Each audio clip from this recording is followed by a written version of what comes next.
Hello friends, welcome to the Galaxy Geometrics. जैसे कि हमने प्रीवियस लेक्चर में रिजोल्यूशन के बारे में स्टार्ट किया था, ठीक है, सेकंड यूनिट स्टार्ट की थी हमने।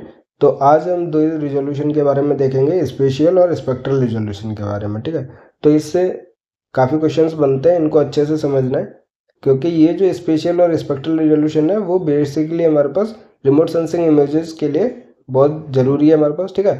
तो स्पेशियल रिजोल्यूशन को स्टार्ट करते हैं पहले कि बेसिक तो हमने देखा था कि अगर आप या साइज ऑफ पिक्सल को देखते हो या शेप साइज या कोई भी हमारे पास क्लोजली स्पेस्ड ऑब्जेक्ट्स के बारे में बताते हो तो वो स्पेशल रिजोल्यूशन की वजह से हमें पता चलता है, ठीक है। तो जितना ज़्यादा फाइनल रिजोल्यूशन रहेगा उतनी अच्छे से हम डिटेल हम फाइंड आउट कर सकते हैं उस इमेजेस से। तो स्पेशल रिजोल्यूशन देखते हैं हमारे पास कि there are different definitions of spatial resolution, but in general and practical sense it can be referred as the size of pixel. तो जो रास्टर इमेज होती है, ठीक है, एरे ऑफ पिक्सल्स में होती है, तो जो सिंगल साइज ऑफ पिक्सल होता है जनरली स्पेशल रिजोल्यूशन को डिफाइन करता है, ठीक है। तो it is commonly measured in units of distance, जैसे कि मीटर या सेंटीमीटर में होगा। In other words, special resolution जो होता है is a measure of sensors ability to capture closely spaced objects on the ground and their discrimination as separate objects।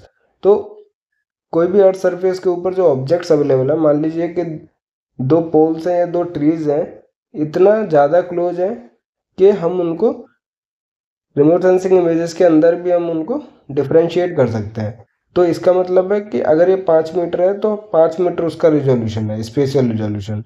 तो जो क्लोजली स्पेस्ड ऑब्जेक्ट्स रहते हैं, अगर हम उनको डिस्क्रिमिनेट कर पा रहे हैं अपनी इमेज के अंदर, तो वो उसका स्पेशल रिजोल्यूशन कहलाता है हमारे पास। और साइज ऑफ पिक्सल हम इसलिए कह रहे थे क्योंकि मिनिमम यूनिट जो होती है इमेज की वो क्या होती है, पिक्सल होती है, ठीक है। तो जो साइज ऑफ पिक्सल होगा वही हमारे पास स्पेशल रिजोल्यूशन होता है। तो स्पेशल रिजोल्यूशन जो है वो क्लोजली स्पेस ऑब्जेक्ट्स के डिफ्रेंशिएट करने को, डिस्क्रिमिनेट करने के जो सेंसर की एबिलिटी होती है वो स्पेशल रिजोल्यूशन कहलाती है, ठीक है। तो बहुत सारी डेफिनेशंस हैं, जैसे भी आप समझना चाहो। बेसिकली हमारे पास मीटर और सेंटीमीटर जो डिस्टेंस यूनिट होती है उसमें मेजर करते हैं, ठीक है। तो spatial resolution of a data depends on altitude of platform use to record the data in sensor parameter. तो जो एल्टीट्यूड होता है सेंसर का, उसके ऊपर भी स्पेशल रिजोल्यूशन डिपेंड करता है। जैसे जैसे हम हाइयर जाते हैं हमारे पास एल्टीट्यूड के साथ, तो स्पेशल रिजोल्यूशन कोर्सर होता जाता है, ठीक है। तो देखोगे आपके, हमने पहले ही एयरबोर्न प्लेटफॉर्म सेंसर के बारे में देखा था, ठीक है।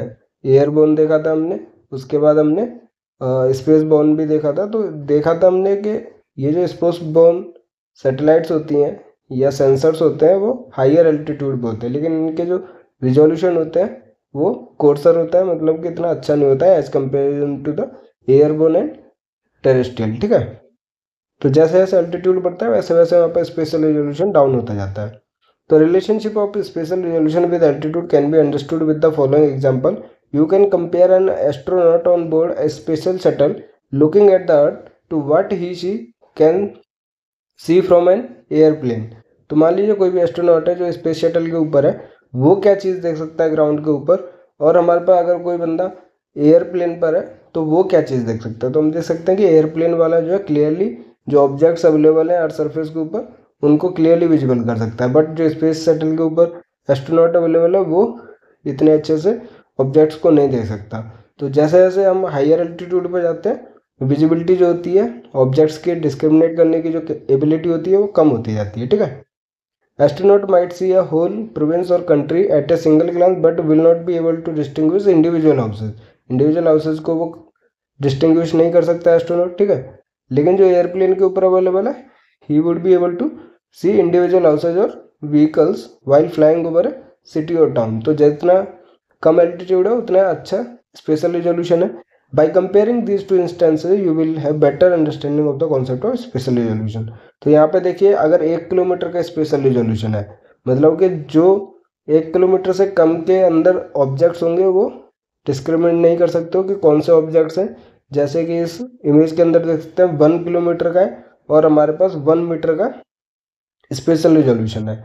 तो ये एक ही एरिया का हमारे पास डिफरेंट स्पेशल रिजोल्यूशन पे इमेजेस है, तो हम क्लियरली विजिबल कर सकते हैं। यहाँ पे जो 1 मीटर का रिजोल्यूशन है उसमें डिफ्रेंशिएट कर सकते हैं हम डिफरेंट हाउसेज को, ठीक है, उनकी बाउंड्री हमें क्लियरली विजिबल है। बट 1 किलोमीटर या 360 मीटर, ठीक है, 23 मीटर में, 25 मीटर में भी लगभग इतनी ज़्यादा विजिबिलिटी नहीं है जितनी कि 1 मीटर के अंदर है। तो जितना ज़्यादा फाइनल रिजोल्यूशन उतनी फाइनल डिटेल्स हम इमेज से फाइंड आउट कर सकते हैं। तो special variations of remote sensing data, note the variations in resolution from 1 kilometer till 1 meter in the series of photograph taken from 1 kilometer shows lesser details as compared to that of 1 meter। ठीक है, तो final resolution हमें ज़्यादा images, वो ज़्यादा details provide करता है।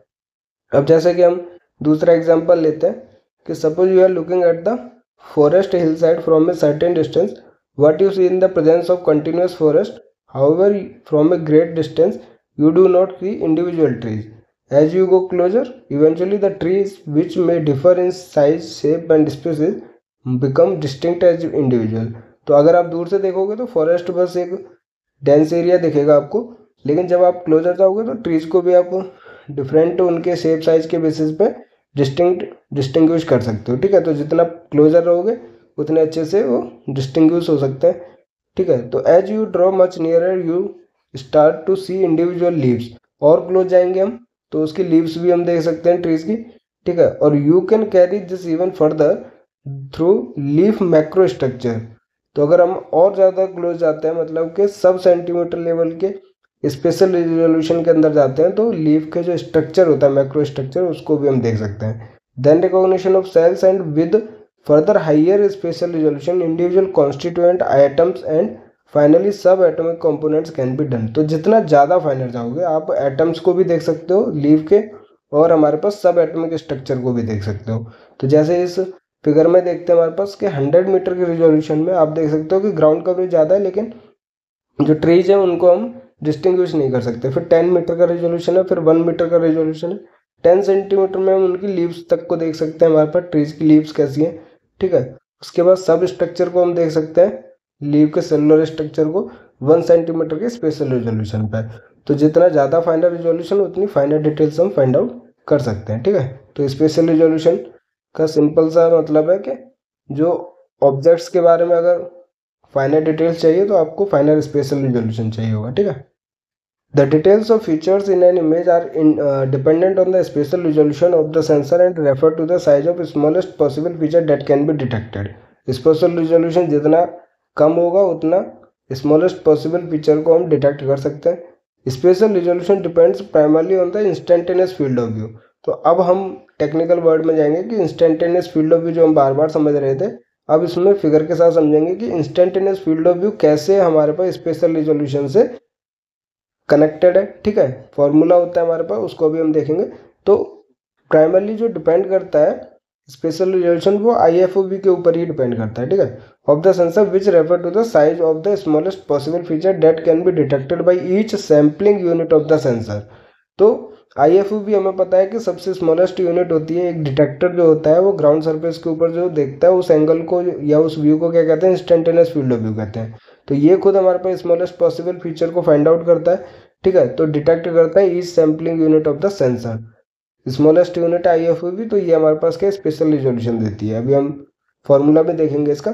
तो usually people think of resolution as spatial resolution that is the fineness of spatial detail visible in an image. तो अगर हम स्पेशल रिजोल्यूशन की बात कर रहे हैं तो इमेज से हम कितनी फाइनर डिटेल्स विजिबल कर सकते हैं या डिस्टिंग्विश कर सकते हैं, वो हमारे पास स्पेशल रिजोल्यूशन से डिफाइन होता है। ठीक है, the most commonly quoted quantity of the IFOV is the angle subtended by the geometric projection of single detector। तो मैं बार बार बोल रहा था कि एक डिटेक्टर का जो फील्ड ऑफ व्यू होता है वो IFOV कहलाता है। ठीक है, तो angle subtended by the geometrical projection, क्योंकि हमें पता है यहाँ पे एरे ऑफ डिटेक्टर्स अवेलेबल है सेंसर के अंदर, और जो एक डिटेक्टर ग्राउंड सरफेस पर देख रहा है, ठीक है, जो एंगल सबटेंडेड हो रहा है वो IFOV है। और ये हमारे पास एक पिक्सल होता है, इसी को स्पेशल रिजोल्यूशन कहते हैं। ठीक है, और ये IFOV है, और इसमें हम सीधा फॉर्मूला लगा देंगे, IFOV को डिनोट करेंगे। अभी हम फिगर के साथ ही देखेंगे। तो डेफिनेशन है IFOV is the angle subtended by the geometrical projection of single detector element to the earth surface. तो IFOV जो होता है is a measure of area on the earth surface viewed by a single detector on a sensor system from a given altitude at a given moment of time. ठीक है। तो किसी particular time period पे जो single detector earth surface को view करता है उस एंगल को क्या कहते हैं हम, IFOV कहते हैं, instantaneous field of view. It may be described as the angle viewed, हमने ई से रिप्रेजेंट किया है, ठीक है, IFOV को। और the width on the ground, ground के ऊपर जो एरिया वो व्यू कर रहा है उसकी विड्थ कितनी है, AB है हमारे पास। It is important for you to note that AB is the diameter of the circle but radiance recorded from the area is displayed as a square pixel in an image. तो अब हम फॉर्मूले के ऊपर चलते हैं। देखिए ये हमारे पास IFOV को रिप्रेजेंट कर रहा है एक सिंगल डिटेक्टर की अगर हम बात करते हैं तो, बट अगर हम पूरे सेंसर की बात करते हैं तो फील्ड ऑफ व्यू होगा। इसमें से एक डिटेक्टर की बात करते हैं तो ये जो एंगल सबटेंडेड है वो हमारे पास क्या है, IFOV है, ठीक है। IFOV जो है वो सिंगल पिक्सल को कवर करता है और FOV जो है वो हमारे पास ग्राउंड स्वाथ को कवर करता है, जो FOV होता है, ठीक है। तो ये स्वाथ होता है पूरा, जो पूरा सेंसर रिकॉर्ड करता है अर्थ सरफेस को। और सिंगल पिक्सल की बात करते हैं तो इंस्टेंटेनियस फील्ड ऑफ व्यू। अब हम रिजोल्यूशन की बात कर रहे थे, जैसे हम ये जो सर्कुलर लिया है और ये जो AB है वो हमारे पास डायमीटर लिया है हमारे पास, ठीक है।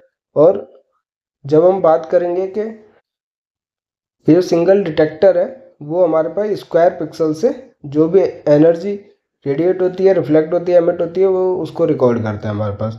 जब हम बात कर रहे हैं इसकी तो एक सर्कुलर ले रहे हैं फॉर्मूला के लिए, क्योंकि हमें पता है कि ये जो AB डायमीटर होगा वो किसके बराबर होगा हमारे पास, थीटा इंटू ये जो थीटा होगा और इंटू का एल्टीट्यूड H मान लेते हैं अगर हम, तो H थीटा के बराबर। हमने पढ़ा है ना L equal to R theta, ठीक है।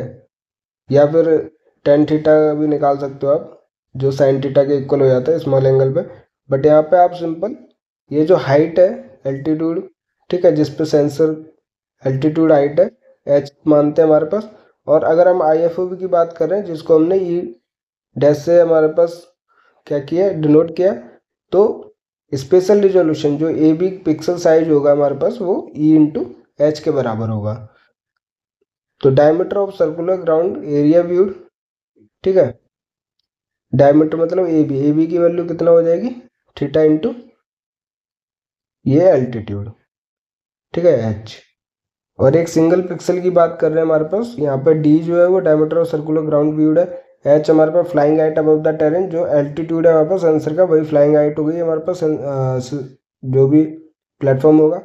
E जो है वो हमारे पास IFOV है, ठीक है, एक्सप्रेस्ड इन रेडियंस। यहाँ पे एक चीज़ और याद रखनी है, जब आप फॉर्मूला यूज़ करते हो इसको, इससे काफ़ी क्वेश्चन बनते हैं और मैं अपने असाइनमेंट में भी दूंगा, लेकिन ये फॉर्मूला काफ़ी इंपॉर्टेंट है क्योंकि 1 मार्क्स का जरूर क्वेश्चन बनेगा, सिंपल सा है। इसमें एक चीज़ आपको ध्यान देनी है कि ये जो IFOV है एंगल है, लेकिन आपको किसके अंदर पुटअप करना है इसको, रेडियंस के अंदर, ठीक है। पहले जो डिग्री में होगा उसको कन्वर्ट कर लेना रेडियन के अंदर, जो भी डिग्री होगा 1 डिग्री होगा उसको कितने से π/180 से डिवाइड कर दे, मल्टीप्लाई कर देना आपको π/180 से, तो वो रेडियन में कन्वर्ट हो जाएगा। वो वैल्यू यहाँ पे आपको E की वैल्यू पुटअप करनी है। और H जो है वो हमारे पास किसके अंदर रहेगा, मीटर के अंदर रहेगा, जिससे कि हमारे पास जो रिजोल्यूशन निकलेगा स्पेशल रिजोल्यूशन वो भी मीटर के अंदर निकलेगा, ठीक है। तो ये सिंपल सा फॉर्मूला है कि IFOV into altitude is equal to spatial resolution, ठीक है। तो remote sensing instrument is located on a sub orbital और satellite platform where I of V is the angular field of view of the sensor. The segment of the ground surface measured within the IFOV is normally a circle of diameter given by। तो वही है कि ये जो circle हमारे पास represent किया गया है उसका डायमीटर AB जो होगा वो थीटा, अगर हमारे पास थीटा है तो, नहीं तो इसको E से रिप्रेजेंट किया हमने, तो E into altitude of sensor, या फिर आप कह लीजिए flying height above the terrain. तो the ground segment sensed at any instant is called ground resolution element और रिजोल्यूशन सेल, ठीक है। और जो ये FOV देगा वो वहाँ पर स्वाथ होगा, जो फील्ड ऑफ व्यू देता है। इससे भी क्वेश्चन बनते हैं कि ग्राउंड का स्वाथ कितना है हमारे पास, वो निकालना होता है, ठीक है। तो ग्राउंड स्वाथ भी सिंपल हो जाएगा, आप देख लीजिए थीटा जो FOV है और इंटू का एल्टीट्यूड, ये हमारे पास ये स्वाथ दे देगा, ठीक है। तो इन सभी फॉर्मूला से न्यूमेरिकल कराए जाएंगे आपको असाइनमेंट के अंदर। इसके बाद देखिए हमारे पास क्या है कि special resolution of remote sensing system is influenced by swath width.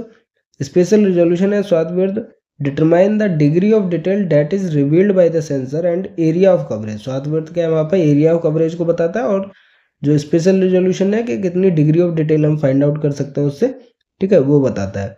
Remote sensing sensors are generally categorize into coarser, intermediate and high spatial resolution sensor based on their spatial resolution. तो जितनी ज़्यादा वैल्यू रहेगी उतना courser रहेगा, जितनी कम value होगी हमारे पास उतना फाइनल रिजोल्यूशन होगा, मतलब हाई स्पेशल रिजोल्यूशन होगा, ठीक है।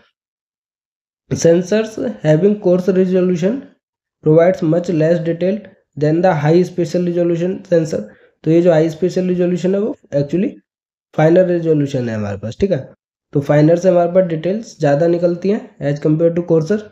Because of the level of details the sensors provide they are use for mapping at different scales. High spatial resolution sensors are use for large scale mapping.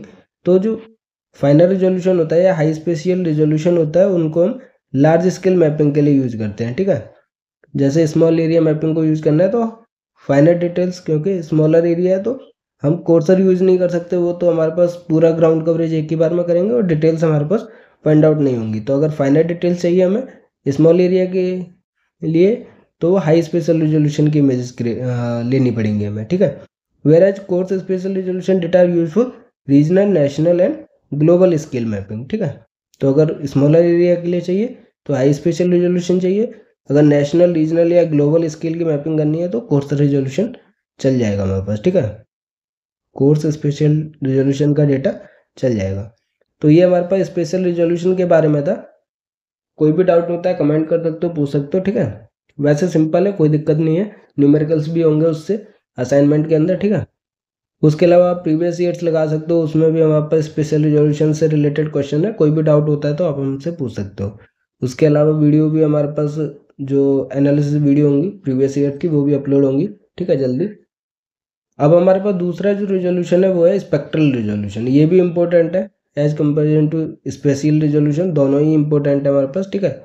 Actually सारे ही resolution important है, but mostly जो है वो spectral और special resolution important है। तो spectral resolution देखते हैं कि we all know that the sun is the major source of electromagnetic radiation used in the optical remote sensing. Natural source की बात करेंगे तो सन है हमारे पास। Different materials on the earth surface exhibit different spectral reflectance and emissivities. फिर वो जो रेडिएशन है हमारे पास एटमॉस्फेयर के थ्रू ऑब्जेक्ट से इंटरेक्ट करती हैं और उसके बाद हमारे पास रिफ्लेक्टेंस और एमिसिविटी शो होता है। The differences variations in reflectance and emissivities are use to distinguish feature. फिर जो रेडिएशंस हमारे पास इंटरेक्ट करती हैं वो डिफरेंट ऑब्जेक्ट से डिफरेंट जो रिफ्लेक्टेंस शो करती है वहाँ पर, वो क्या है, करेक्टरिस्टिक्स ऑफ ऑब्जेक्ट के ऊपर डिपेंड करता है। तो उसी वेरिएशन की वजह से हम उस फीचर को डिस्टिंग्विश कर पाते हैं, उसके बारे में जान पाते हैं। However, the spectral signature does not give continuous spectral information and rather it gives spectral information at some selected wavelength। और हमें ये भी पता है कि ये जो स्पेक्ट्रल सिग्नेचर है, हम स्पेक्ट्रल रिफ्लेक्टेंस कर्व पहले ही देख चुके हैं, ठीक है। तो मान लीजिए वेजिटेशन की बात कर रहे हैं, ठीक है। फिर तो ये क्या करता है हमारे पास कि डिफरेंट रेंज ऑफ वेवलेंथ में हम यूज करते हैं, क्योंकि एटमॉस्फेरिक विंडो का भी कॉन्सेप्ट हमने पढ़ा था। उसमें क्या होता है कि कुछ रेंज ऑफ वेवलेंथ जो होती हैं वो क्या होती हैं, एब्जॉर्ब हो जाती हैं एटमॉस्फेयर के अंदर, तो एटमॉस्फेरिक विंडो से वो पास नहीं हो पाती हैं। जो एटमॉस्फेरिक विंडो से ग्राउंड सरफेस तक पहुंचती हैं वही ऑब्जेक्ट से इंटरेक्ट करेंगे, इसलिए उस रेंज ऑफ वेवलेंथ को हम यूज करते हैं अपने रिमोट सेंसिंग पर्पज़ के लिए। तो हमारे पास क्या है कि हर एक इलेक्ट्रोमैग्नेटिक स्पेक्ट्रम का जो रेंज ऑफ वेवलेंथ है उसको यूज नहीं किया जाता है, हमारे पास कुछ पार्ट को यूज किया जाता है, सम सेलेक्टेड वेवलेंथ को यूज किया जाता है। और बेसिकली हमने ये चीज़ भी देखी थी कि जिस यूज ऑफ वेवलेंथ को मतलब वेवलेंथ रेंज को यूज करके हम उस करेक्टरिस्टिक के बारे में या फीचर के बारे में समझ सकते हैं, क्योंकि डिफरेंट रिफ्लेक्टेंस शो होता है वहाँ पर डिफरेंट ऑब्जेक्ट से इन डिफरेंट वेवलेंथ रीजन के अंदर, तो उसको हम चूज करते हैं, ठीक है। तो दीज वेवलेंथ रीजन जो होते हैं ऑब्जर्वेशन के, उनको हम क्या कहते हैं, स्पेक्ट्रल बैंड्स कहते हैं। जैसे ग्रीन बैंड हो गया, वेवलेंथ बैंड, ग्रीन बैंड हो गया, रेड बैंड हो गया, ब्लू बैंड हो गया, near infrared, short wave infrared, thermal infrared band. तो रेंज ऑफ वेवलेंथ होती है, उस रेंज ऑफ वेवलेंथ को क्या कहते हैं, हम स्पेक्ट्रल बैंड कहते हैं।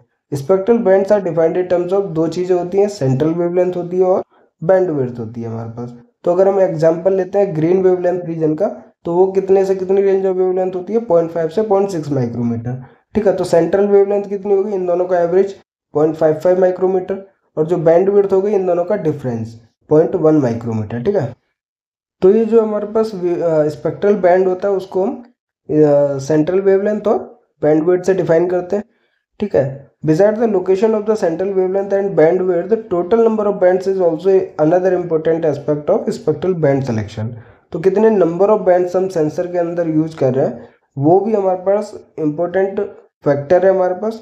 ठीक है, किसके लिए, स्पेक्ट्रल रिजोल्यूशन के लिए। वहाँ पर नंबर ऑफ बैंड्स काफ़ी इंपॉर्टेंट फैक्टर है। नंबर ऑफ बैंड्स कितने अवेलेबल हैं सेंसर के अंदर, उसके बेसिस पे हम स्पेक्ट्रल रिजोल्यूशन डिफाइन करते हैं। ठीक है, तो स्पेक्ट्रल रिजोल्यूशन क्या होता है बेसिकली कि the number and dimension of specific wavelength intervals in the electromagnetic spectrum to which a remote sensing instrument is sensitive is called spectral resolution. ठीक है, तो हमने देखा कि वेवलेंथ बैंड क्या होता है, स्पेक्ट्रल बैंड क्या होता है।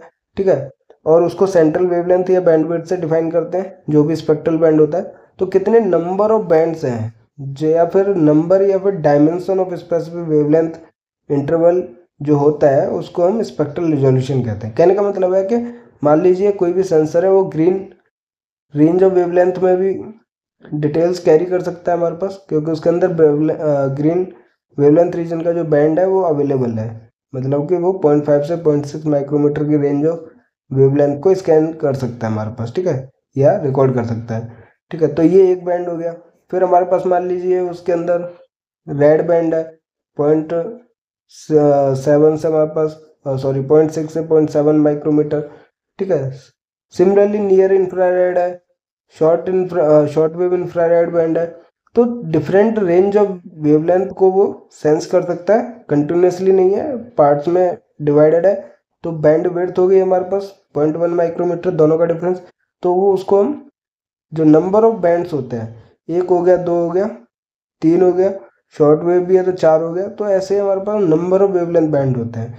ऐसा नहीं है कि नियर इंफ्रारेड में सिर्फ एक ही हो सकता है, कि नियर इंफ्रारेड रीजन जो होता है वेवलेंथ बैंड का उसमें भी हम डिफरेंट नंबर ऑफ बैंड्स का यूज कर सकते हैं। ठीक है, तो हमारे पास range near infrared range wavelength रहेगी, लेकिन नंबर ऑफ बैंड्स इंक्रीज हो जाएंगे। तो जितने ज़्यादा नंबर ऑफ बैंड्स होंगे और उनकी डायमेंशन मतलब वेवलेंथ बैंड रहेगा उसको हम क्या है, स्पेक्ट्रल रिजोल्यूशन कहते हैं। तो जितने ज़्यादा नंबर ऑफ बैंड्स होंगे उतना ज़्यादा फाइनर स्पेक्ट्रल रिजोल्यूशन होता है। इसका मतलब क्या है कि उतने रेंज ऑफ वेवलेंथ में हम फाइनर डिटेल्स को या फाइनर रेंज ऑफ वेवलेंथ रेडिएशंस जो होती है उनको डिटेक्ट कर सकता है सेंसर, क्योंकि उसके अंदर वेवलेंथ बैंड उसको सेंस करने का फीचर अवेलेबल है। तो जितने ज़्यादा नंबर ऑफ बैंड्स, जितने ज़्यादा मतलब नंबर ऑफ बैंड्स होंगे उतना फाइनर स्पेक्ट्रल रिजोल्यूशन होता है। ठीक है, उतनी ज़्यादा अच्छे से हम डिटेल कैरी करते हैं। The use of well-chosen and sufficiently numerous spectral bands is a necessity. The selection of spectral band location primarily depends on the feature characteristics. तो मैं आपको बार बार बोल रहा हूँ कि जैसे वेजिटेशन के लिए है तो नियर इंफ्रारेड बैंड का यूज करेंगे, या फिर किसी भी सॉइल पर्पज के लिए है, वाटर मॉइस्चर कंटेंट के लिए है। ठीक है, तो डिफरेंट फीचर के बेसिस पे, उसके करेक्टरिस्टिक के बेसिस पे हम स्पेक्ट्रल बैंड या फिर वेवलेंथ रीजन को सेलेक्ट करते हैं। ये काफ़ी इंपॉर्टेंट है। ठीक है, तो the finer the spectral resolution narrower the wavelength range for a particular band, and as you know the values of spectral reflectance of objects averaged over different well defined wavelength intervals comprise spectral signature of the object or feature by which they can be distinguished. तो फाइनर या फिर higher जो spectral resolution होता है वो narrower band width रखता है। Number of contiguous bands होते हैं हमारे पास, लेकिन नैरोअर बैंड विड्थ होती है। ठीक है, तो हमारे पास अगर कोई भी सेंसर 0.5 से लेके 0.7 माइक्रोमीटर को स्कैन कर रहा है एक बैंड, ठीक है, और कोई हमारे पास इसी 0.5 से लेके 0.6 के माइक्रोमीटर के लिए एक अलग बैंड यूज कर रहा है, और 0.6 से 0.7 माइक्रोमीटर, मतलब कि दो बैंड यूज कर रहा है सेम रेंज ऑफ वेवलेंथ के लिए। तो इसकी जो बैंड विड्थ होगी वो नैरोअर है हमारे पास। ठीक है, इसमें हम देख सकते हैं 0.1 माइक्रोमीटर का है हमारे पास बैंड विड्थ, और इसके अंदर हमारे पास क्या है 0.2 माइक्रोमीटर का है। तो जितना कम हमारे पास बैंड विड्थ होगा 0.1 माइक्रोमीटर, उसका हमारे पास डिटेल जो है वो अच्छे से कैरी कर पाएगा। तो ये फाइनर स्पेक्ट्रल रिजोल्यूशन हो गया 0.1 माइक्रोमीटर वाला, ठीक है। तो जितना ज़्यादा नैरोअर वेवलेंथ रेंज रहेगी, बैंडविड्थ जितनी कम रहेगी, उतना हमारे पास फाइनर स्पेक्ट्रल रिजोल्यूशन होता है। अब जैसे हमें रिफ्लेक्टेंस स्पेक्ट्रल रिफ्लेक्टेंस कर्व का पता है कि different different range of wavelength में हमारे पास क्या percentage of reflectance different show होता है, ठीक है। जैसे वाटर बॉडी हो गई हमारे पास, ठीक है, या फिर कोई भी वेजिटेशन के लिए हो गया, ठीक है। तो हम देख सकते हैं कि क्लाउड के लिए पहला जो है हमारे पास वो क्लाउड के लिए है, दूसरा जो है वो हमारे पास स्नो के लिए है, तीसरा हमारे पास वेजिटेशन के लिए जो ग्रीन वाला है, फोर्थ हमारे पास सॉइल के लिए है, ठीक है, फिफ्थ हमारे पास वाटर बॉडी के लिए है। तो along the with the location of IRS P3 MOS A B and C sensor channels है हमारे पास। तो ये जो स्पेक्ट्रल रिफ्लेक्टेंस कर्व होता है वो हमारे पास well defined interval wavelength intervals के अंदर हमारे पास वेल डिफाइंड होता है, ठीक है। स्पेक्ट्रल सिग्नेचर जो होता है ऑब्जेक्ट का वो हम डिस्टिंग्विश करते हैं डिफरेंट रेंज ऑफ वेवलेंथ के अंदर। तो सबसे बेस्ट जो है वो हमारे पास वो रेंज ऑफ वेवलेंथ बैंड होता है जिसके अंदर स्पेक्ट्रल रिफ्लेक्टेंस कर्व जो है वो फार अवे होते हैं एक दूसरे से, क्योंकि वहाँ पे हम रिफ्लेक्टेंस को कंपेयर कर सकते हैं कि कौन सा ऑब्जेक्ट कितना ब्राइटर शो हो रहा है, ठीक है। तो ये हमारे पास स्पेक्ट्रल रिफ्लेक्टेंस सिग्नेचर है ऑफ वेरियस रॉक टाइप्स, क्योंकि रॉक्स के अंदर भी बहुत डिफरेंट केमिकल कंपोजिशन होता है उनका, जिसके बेसिस पे वो परसेंटेज रिफ्लेक्टेंस डिफरेंट शो करते हैं। तो यहाँ पे भी एक बेसाल्ट आर्कोज लाइमस्टोन का हमारे पास परसेंटेज रिफ्लेक्टेंस शो है। तो ये चीज़ हमने क्या स्पेक्ट्रल रिफ्लेक्टेंस कर्व के अंदर समझी थी कि यहाँ पे अगर हमें कोई बैंड यूज करना है तो हम ये वाला बैंड भी यूज कर सकते हैं, ठीक है। 0.7 मतलब रेड वेवलेंथ बैंड यूज कर सकते हैं, क्योंकि परसेंटेज और रिफ्लेक्टेंस जो है वो डिफरेंट डिफरेंट है। अगर हम ये वाला रेंज ऑफ वेवलेंथ बैंड को यूज करेंगे तो इसमें हम आर्कोज और लाइमस्टोन का जो डिस्टिंग्विशन है वो नहीं बता पाएंगे, क्योंकि परसेंटेज और रिफ्लेक्टेंस जनरली सिमिलर है इस रेंज ऑफ वेवलेंथ के अंदर, ठीक है। तो ये जो वेवलेंथ बैंड का सिलेक्शन होता है वो काफ़ी इम्पोर्टेंट होता है स्टडी पर्पज़ के लिए। और हम जानते हैं कि जितना ज़्यादा फाइनर होता है स्पेक्ट्रल रिजोल्यूशन उतनी फाइनर डिटेल्स हम कैरी कर सकते हैं, लेकिन उसका सिलेक्शन जो है वो हमारे पास फीचर के करेक्टरिस्टिक के ऊपर डिपेंड करता है, ठीक है। तो आगे देखते हैं हमारे पास, जैसे इस फिगर में देख सकते हैं कि spectral variations of remote sensing data, जैसे नियर इंफ्रारेड के अंदर हमारे पास सेम इमेज है, मतलब सेम प्लेस की इमेज है, ठीक है। तो इसमें देखिए ग्रीन बैंड के अंदर इस तरीके की इमेज मिलेगी, रेड के अंदर हमारे पास इस तरीके की। तो ये जो इमेज है रेड के अंदर डार्कर मिल रही है और ग्रीन के कंपैरिजन में डार्कर हमारे पास मिल रही है। इसका मतलब है कि रेड वेवलेंथ जो है इस फीचर की वजह से, जो फीचर अवेलेबल है हमारे पास, वो उसको एब्जॉर्ब कर रहा है। और हम जानते हैं कि अगर वेजिटेशन है तो ग्रीन को ज़्यादा रिफ्लेक्ट करता है, ठीक है, और रेड और ब्लू वेवलेंथ बैंड को यूज करता है अपने फोटोसिंथेसिस पर्पज के लिए, एब्जॉर्ब करता है क्लोरोफिल पिगमेंट की वजह से। तो क्लियरली इसमें हम देख सकते हैं कि ग्रीन वेवलेंथ जो ग्रीन बैंड है उसमें ग्रीन वेवलेंथ रेंज जो है वो ज़्यादा रिफ्लेक्ट की गई है, इसलिए ब्राइटर है। रेड वाला जो है हमारे पास एब्जॉर्ब की गई है, इसलिए डार्कर है हमारे पास, ठीक है। सिमिलरली अगर हम नियर इंफ्रारेड रीजन के अंदर देखते हैं तो सबसे ज़्यादा रिफ्लेक्टेंस शो होता है वेजिटेशन की वजह से। तो ये पूरा जो पोर्शन है वो ब्राइटर कलर का है, जितना ज़्यादा रिफ्लेक्टेंस उतना ज़्यादा ब्राइटर। वाटर बॉडी है वो सबसे ज़्यादा एब्जॉर्ब करती है नियर इंफ्रारेड को, ठीक है। तो एब्जॉर्प्शन हमारे पास ज़्यादा देखने के लिए मिल रहा है, मतलब ये जो वाटर बॉडी है वो ब्लैक कलर की दिख रही है। तो सिंपल सी चीज़ें जो हमने पहले डिस्कस की गई हैं वो इस फिगर में हम समझ सकते हैं कि जितना ज़्यादा रेंज ऑफ जिस पर्टिकुलर रेंज ऑफ वेवलेंथ पे जितना ज़्यादा रिफ्लेक्टेंस उतनी ज़्यादा ब्राइटनेस, और जितना ज़्यादा एब्जॉर्प्शन मतलब उतना डार्कनेस देख सकते हैं। शॉर्ट वेव इंफ्रारेड में हमारे पास है near infrared false colour composite और short wave infrared false colour composite है।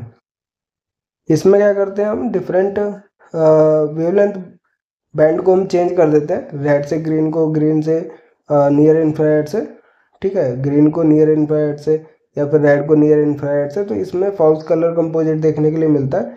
नियर इंफ्रारेड है हमारे पास, short wave infrared false colour composite है। तो आपको बस समझना है कि सेम प्लेस में आप देख सकते हो कि कितनी डिफरेंट टाइप्स ऑफ इमेज हमारे पास मिल रही हैं। तो हम यहाँ से क्लियरली वाटर बॉडी को फाइंड आउट कर सकते हैं नियर इंफ्रारेड रीजन के अंदर। रेड के अंदर हमारे पास वेजिटेशन जो है वो एब्जॉर्ब करेगी रेड वेवलेंथ को तो डार्क कलर का दिखता है। तो ये हमें अगर स्टडी करना है तो डिफरेंट रेंज ऑफ वेवलेंथ को चूज करना होता है, ठीक है। तो spectral resolution describes ability of a sensor to define fine wavelength intervals. The finer the spectral resolution the narrower the wavelength ranges from a particular channel और band. तो इससे रिलेटेड क्वेश्चन भी आया है कि जितना ज़्यादा फाइनल स्पेक्ट्रल रिजोल्यूशन होता है उतनी ज़्यादा हमारे पास वेवलेंथ रेंज होती है, कम होती है, छोटी होती है, नैरोअर होती है, ठीक है। It can also be defined as the number and dimension of specific wavelength intervals in the electromagnetic spectrum to which a remote sensing instrument is sensitive। तो जितने नंबर और डायमेंशन जो होता है, मतलब वेवलेंथ बैंड और नंबर ऑफ बैंड्स जो होते हैं इलेक्ट्रोमैग्नेटिक स्पेक्ट्रम के अंदर, जिसके लिए वहाँ पर रिमोट सेंसिंग का जो सेंसर है वो सेंसिटिव है उसको स्कैन करने के लिए, ठीक है, वो स्पेक्ट्रल रिजोल्यूशन कहलाता है। Higher spectral resolution means that sensor distinguishes between very narrow bands of wavelength. Spectral channels containing wide intervals in the electromagnetic spectrum are referred to as coarse spectral resolution and narrow intervals are referred to as fine spectral resolution। तो similar है हमारे पास, जैसे special में देखा था courser होता है, फाइनर होता है हमारे पास। फाइनर जो है वो छोटा हमारे पास डिस्टेंस या क्लोज स्पेस्ड ऑब्जेक्ट्स को फाइन कर रहा था हमारे पास, ठीक है, फाइनर स्पेशल रिजोल्यूशन। सिमिलरली हमारे पास स्पेक्ट्रल चैनल्स भी जो फाइनर है वो हमारे पास नैरो बैंडविड्थ रखता है या नैरो रेंज ऑफ वेवलेंथ को रखता है, ठीक है, नैरोअर इंटरवल्स होता है। अगर हमारे पास कोर्सर है तो इसका मतलब है कि वाइड इंटरवल्स होंगे, ठीक है, कि जैसे हमने लिया था 0.2 माइक्रोमीटर का, तो कोई भी ज़्यादा रेंज ऑफ बैंडविड्थ है हमारे पास तो वो वाइड इंटरवल हो गया, ठीक है। उसके बाद है हमारे पास black and white film records wavelength extending entire visual portion of the electromagnetic spectrum. तो जो black and white film records होती है वो विजुअल रेंज ऑफ वेवलेंथ में वर्क करती है, वो भी एंटायर मतलब 0.4 से 0.7 माइक्रोमीटर के ऊपर वर्क करती है, ठीक है। तो colour film has higher spectral resolution as it is individual sensitive to the reflected energy at blue, green and red wavelength of the spectrum. तो यहाँ पर भी हम एग्जाम्पल क्लियरली देख सकते हैं कि black and white film record जो होती है वो होल रेंज ऑफ वेवलेंथ जो विजुअल स्पेक्ट्रम होता है उस पर वर्क करती है 0.4 से 0.7 माइक्रोमीटर पर। तो बैंडविड्थ कितनी होगी 0.3 माइक्रोमीटर की, ठीक है, दोनों के बीच का डिफरेंस। उसके बाद हमारे पास अगर कलर फिल्म की बात करते हैं वो सेंसिटिव होता है डिफरेंट रेंज ऑफ वेवलेंथ पे। अगर 0.4 से 0.5 है तो blue wavelength range of wavelength हो गई, 0.5 से 0.6 हो गया हमारे पास, ग्रीन हो गई, ठीक है। सिमिलरली हम 0.6 से 0.7 देखते हैं तो क्या हो गया हमारे पास, रेड वेवलेंथ हो गई। तो इसमें क्या बैंडविड्थ कम हो गई, नैरोअर हो गई 0.1 माइक्रोमीटर। तो फाइनल डिटेल्स हम देख सकते हैं एज कलर फिल्म है हमारे पास। तो कलर फिल्म जो होती है वो हाइयर स्पेक्ट्रल रिजोल्यूशन होती है क्योंकि डिफरेंट रेंज ऑफ वेवलेंथ पे वो सेंसिटिव होती है हमारे पास नैरोअर बैंडविड्थ के लिए, ठीक है। Spectral response and emissivity curves characterize the reflectance or emittance of a feature or target over a variety of wavelength. Different classes of features and details in an image can often be distinguished by comparing their responses over distinct wavelength ranges। तो मैं जो बार बार कह रहा था कि different range of wavelength को use करते हैं on the basis of their feature, कि जिस particular purpose के लिए हमें चाहिए different class of feature के ऊपर, ठीक है, जिस भी फाइनल डिटेल के लिए चाहिए हमें वेवलेंथ रेंज को चूज करना होता है जिससे कि ज़्यादा स्पेक्ट्रल रिफ्लेक्टेंस देखने के लिए मिले। तो हम उनकी ब्राइटनेस के बेसिस पे हम उन फीचर्स को कंपेयर कर सकते हैं। Broad classes such as water and vegetation can usually be separated using very broad wavelength range. तो नियर इंफ्रारेड हमने देखा था जनरली वाटर और वेजिटेशन को जो ब्रॉडर रेंज ऑफ वेवलेंथ है उसको यूज करके हम उनको फाइंड आउट कर सकते हैं, उनको क्लियरली विजुअल कर सकते हैं, क्योंकि वाटर बॉडी क्या ब्लैक कलर की दिखेगी, एब्जॉर्व कर लेती है। वेजिटेशन जो है हमारे पास ब्राइटर कलर का दिखेगा क्योंकि वो हायर परसेंटेज ऑफ रिफ्लेक्टेंस रखती है in broad range of wavelength या फिर नियर इंफ्रारेड में, ठीक है। Other more specific classes such as different rock types may not be easily distinguishable using either of these broad wavelength region and ranges and would require comparison at much finer wavelength ranges to separate them. Sensors are designed to record a specific portion of electromagnetic spectrum। तो अगर हम rocks की बात करते हैं, जैसे हमने पता है कि एग्जांपल देखा वाटर और वेजिटेशन का, तो ब्रॉडर रेंज ऑफ वेवलेंथ को यूज कर सकते हैं। अगर रॉक टाइप की बात करते हैं तो उनके केमिकल कंपोजिशन की वजह से परसेंट ऑफ रिफ्लेक्टेंस चेंज हो जाता है, लेकिन माइन्यूट सा होता है। तो हम क्या है, हमें वेवलेंथ रेंज जो है वो काफ़ी ज़्यादा यूज़ करनी पड़ेंगी, नैरोअर मतलब फाइनर रिजोल्यूशन की ज़रूरत पड़ेगी हमारे पास, ठीक है, अगर हमें रॉक टाइप्स को डिस्टिंग्विश करना है। तो सेंसर हमारे पास पता है कि डिफरेंट रेंज ऑफ वेवलेंथ के लिए डिजाइन किए जाते हैं। Sensors which record radiation over a part of visible spectrum in a single wave band is called panchromatic. तो अभी हमने एग्जांपल में भी देखा था ब्लैक एंड व्हाइट वाला। तो ब्लैक एंड व्हाइट जो करता है वो क्या करता है, विजिबल स्पेक्ट्रम को एक ही बैंड के अंदर सेंस करता है हमारे पास, ठीक है, 0.4 से 0.7 माइक्रोमीटर वाला। तो जो ब्लैक एंड व्हाइट होता है उसको क्या कहते हैं, पेंक्रोमेटिक इमेज कहते हैं, ठीक है, उसको पेंक्रोमेटिक कहते हैं। ये पूछा जाता है, इसको आपको याद रखना है, ठीक है। तो many remote sensing sensors record energy over several spectral wavelength ranges at various spectral resolutions. Such as sensors are referred to as multispectral sensors having few wide bands. तो मल्टीस्पेक्ट्रल सेंसर नाम से पता चल रहा है कि मल्टी स्पेक्ट्रल बैंड्स होते हैं हमारे पास। तो जो सेंसर्स होते हैं वो डिफरेंट रेंज ऑफ वेवलेंथ में सेपरेटली रिकॉर्ड करते हैं एनर्जी को। तो हमारे पास मैनी बैंड्स रिक्वायर्ड होते हैं, तो वो मल्टी स्पेक्ट्रल सेंसर कहलाता है। हमारे पास फ्यू वाइड बैंड्स होते हैं उसके अंदर, ठीक है। Individual bands and their width determine the degree to which individual targets, vegetation species, crop or rock types can be determined have a multispectral images. तो डिफरेंट स्पीसीज है, जैसे वेजिटेशन स्पीसीज है, क्रॉप है, रॉक टाइप्स है, तो different individual targets हैं जो individual bands और उनके विड्थ के ऊपर हमारे पास डिफरेंट मल्टीस्पेक्ट्रल इमेज का यूज करके मतलब कि उनको डिस्टिंग्विश कर सकते हैं हमारे पास, ठीक है। तो एडवांस्ड मल्टी स्पेक्ट्रल बैंड है हाइपर स्पेक्ट्रल सेंसर, ठीक है। तीसरा, एक हमने पेंक्रोमेटिक देखा, मल्टी स्पेक्ट्रल देखा, तीसरा हमारे पास है हाइपर स्पेक्ट्रल। इसके अंदर क्या है कि डजन्स टू 100 हमारे पास hundreds of very narrow spectral bands throughout the visible near infrared mid infrared portions of the electromagnetic spectrum होता है। तो ये जो हाइपर स्पेक्ट्रल सेंसर्स होते हैं many number of spectral bands रखते हैं हमारे पास, वो भी नैरो साइज के हमारे पास, ठीक है। तो हंड्रेड्स ऑफ स्पेक्ट्रल बैंड्स हो सकते हैं हाइपर स्पेक्ट्रल के अंदर, डिफरेंट रेंज ऑफ वेवलेंथ में, विजिबल में भी हो सकते हैं, नियर इंफ्रारेड के अंदर भी, मिड इंफ्रारेड के अंदर भी, या फिर हमारे पास कंबाइंड भी। तो जो रेंज ऑफ वेवलेंथ होती है वो डिफरेंट छोटे छोटे पार्ट्स में वेवलेंथ बैंड के अंदर ब्रेक करके, या सेंसर जो होता है वो उस रेंज ऑफ वेवलेंथ में डिफरेंटली इंडिविजुअली एनर्जी को रिकॉर्ड कर सकता है। तो हमारे पास वो क्या कहलाता है, हाइपर स्पेक्ट्रल सेंसर कहलाता है। तो इसमें hundreds of narrow spectral bands होते हैं, ठीक है। तो ये चीज़ भी पूछी जाती है, डजन्स और hundreds of narrow spectral bands किसके अंदर होते हैं, हाइपर स्पेक्ट्रल सेंसर के अंदर होते हैं। हाइपर स्पेक्ट्रल सेंसर का जो रिजोल्यूशन हो गया वो काफ़ी फाइनर हो गया हमारे पास, हाई स्पेक्ट्रल रिजोल्यूशन हो गया, क्योंकि लार्ज नंबर ऑफ बैंड्स है विद नैरो स्पेक्ट्रल बैंड्स, ठीक है। तो hyper spectral remote sensing deals with the imaging at narrow spectral bands over a continuous spectral range and produce the spectra of all pixels in the scene. तो इतने range of wavelength होते हैं जो कि continuously होते हैं, मतलब कि विजुअल के अंदर भी, नियर इंफ्रारेड के अंदर भी, मिड इंफ्रारेड के अंदर भी, जिनको ब्रेक कर दिया जाता है हमारे पास नैरोअर स्पेक्ट्रल बैंड्स के अंदर। बट वो क्या है, कंटिन्यूस स्पेक्ट्रल रेंज रखते हैं कि 0.4 से लेके अगर 0.7 माइक्रोमीटर है, तो different smaller parts of wavelength range के अंदर उनको ब्रेक करके सेंसर के अंदर अप्लाई किया जाता है, जिससे कि वो इंडिविजुअली उस रेंज ऑफ वेवलेंथ को स्कैन करके डेटा कलेक्ट कर सकें। तो इस हाइपर स्पेक्ट्रल जो होता है वो hundreds of narrow spectral bands होते हैं और कंटिन्यूस स्पेक्ट्रल रेंज होता है, ठीक है। ये चीज़ भी पूछी जाती है। And produce the spectra of all pixels in the scene. तो हर एक स्पेक्ट्रल रेंज के अंदर वो उस सीन का या फीचर की डिटेल फाइंड आउट कर सकता है।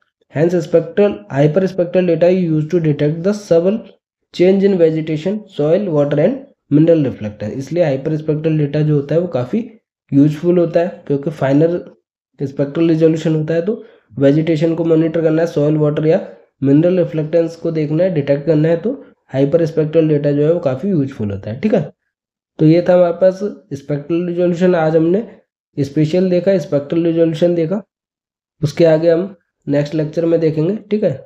टेम्पोरल बचा है हमारे पास, रेडियोमेट्रिक रिजोल्यूशन बचा है, फिर हमारे पास माइक्रोवेव के अंदर रिजोल्यूशन कैसे निकालते हैं वो भी देखेंगे।